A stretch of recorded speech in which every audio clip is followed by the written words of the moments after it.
No, thank you very much. I've just updated the Council on the work carried out to date, the meetings I've had, of course, since my last briefing on the 30th of January, and it's all, of course, under the aegis of the mandate of Security Council Resolution 2720. I've engaged in very detailed follow-up discussions with a number of important countries: Jordan, Egypt, Israel, occupied Palestinian territories, Cyprus, United Arab Emirates, and Qatar.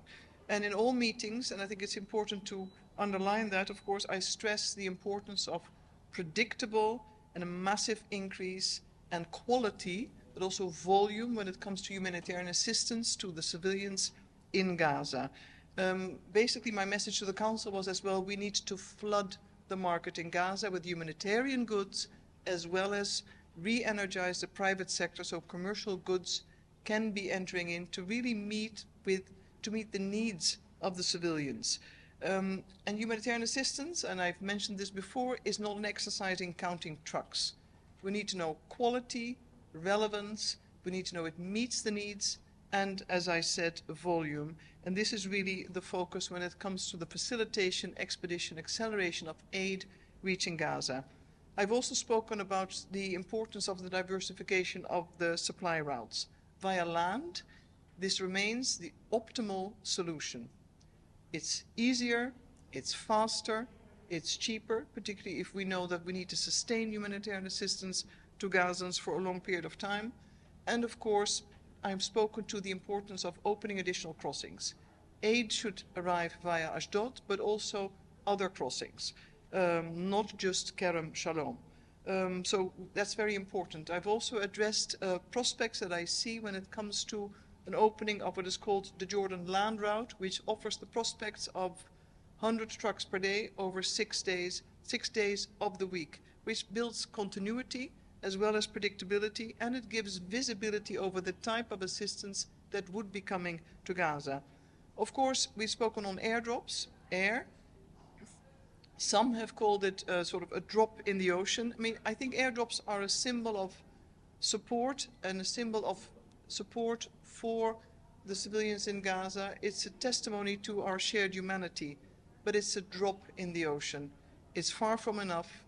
It's important, it's additional, but it remains ultimately very modest. But it's a sign of support at times of profound crisis.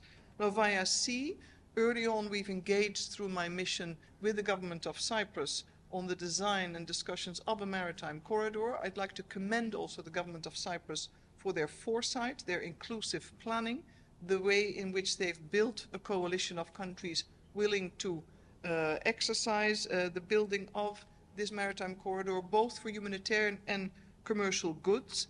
In recent days, of course, you have heard, and I think you will hear more today or tomorrow, on a number of big countries joining and accelerating, or almost, I would say, fast-forwarding the establishment of a maritime corridor with a focus on humanitarian goods. I think this is very important, and it really falls under the aegis of this resolution 2720. But again, air or sea is not a substitute for what we need to see arrive at land. Last but not least, I've informed the Council on the detailed planning that's gone into the design of a mechanism under the resolution, which is really aimed at providing transparency, enabling the verification, the tracking, but also the acceleration of aid to arrive in Gaza. It's a technical exercise.